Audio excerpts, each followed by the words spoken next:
Hello, Erica here. Welcome to Zen Bend. Today I'm breaking down how to do crow pose. So, just a few tips before we get started and before you dive into your crow is to make sure that you warm up the wrists. So, make some circles in each direction, wiggle the fingers, and really just get a good stretch.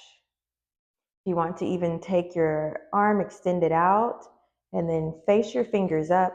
Use the opposite hand to pull the fingers back and then fingers face down. Use your hand to press at the top of the hand and then the opposite side. Extend the right arm out, pull the fingers back and then fingers face down. Press the hand towards your body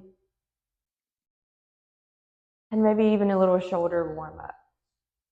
But the goal here is to really focus on um, getting into alignment for this and the logistics behind it. So the first thing that I want to tell you is for your hands, make sure that your fingers are splayed out. Index finger faces 12 o'clock, and then you can stretch all the other fingers out onto the mat. You want to make sure that when you place your hands, that your hands are about shoulder width apart to the mat. I am using a set of blocks, but the blocks are not required and they're not necessary if you fear that you may fall forward, or you can even use a pillow. The blocks are just there to make sure that you don't hit your head on the ground. And the goal is to build that self-confidence within yourself and then the actual pose that you're doing so that you don't always feel the need that you will have to use blocks or a pillow. The goal is to eventually move away from using those props until you feel safe and comfortable doing this pose. So as you place your palms down, we're going to bring the feet in, and your heels don't have to touch the ground, but we're just going to do like a rock um, practice here. So your knees do not have to be high up, especially if you're just starting out. Your knees can come out. So as you bend the arms, you want your elbows stacked over the wrist, and we're creating a slight bend into the elbow. So first, just rock forward. Your feet don't have to come off the ground, but this is just to get your body used to the movement of how you will actually move into crow. So if this is enough for you for your practice, you can always stop here. And then when you're ready, you can come back and add the next step of the video. It's something that you can move through in progression, and you don't have to rush to be able to get to the final pose. It's really, like they say, all about the journey of getting there and what you discover about yourself along the way. So just practicing this rock. And like I said, your knees do not have to be on the backs of your arms right away, just outside the backs of the arms. So if you feel comfortable when your feet were touching, try to then rock and see if you can bring even just one foot off the ground or even just lift the toes barely touching. And this is really important. I didn't mention before, but please engage your core.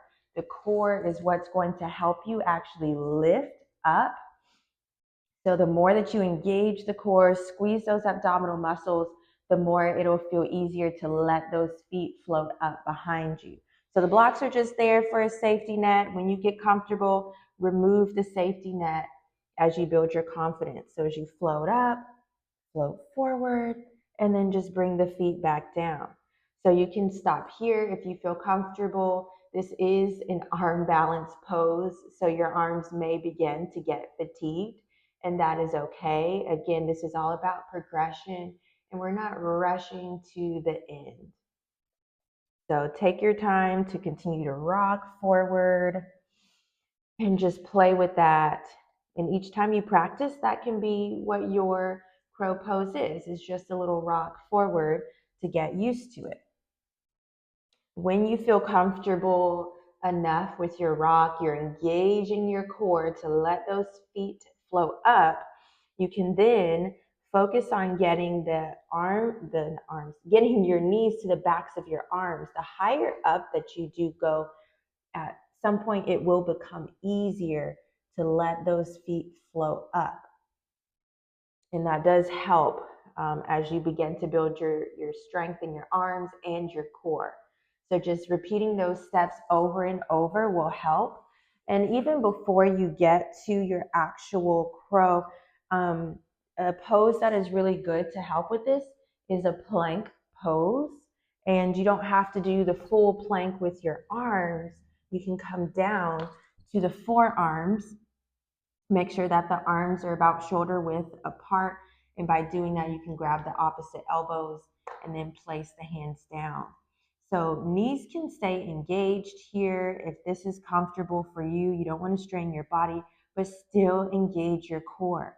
Then take it to the next step here. Lift the hips up as you come up onto your toes so you can see what that feels like. And this forearm plank is really great to help you engage the muscles that are really needed for crow pose. So I hope that these tips have helped. Leave a comment if they have helped, or if you want some more explanation or just anything on how your crow pose practice is going. I would love to hear from you about your journey. Thanks.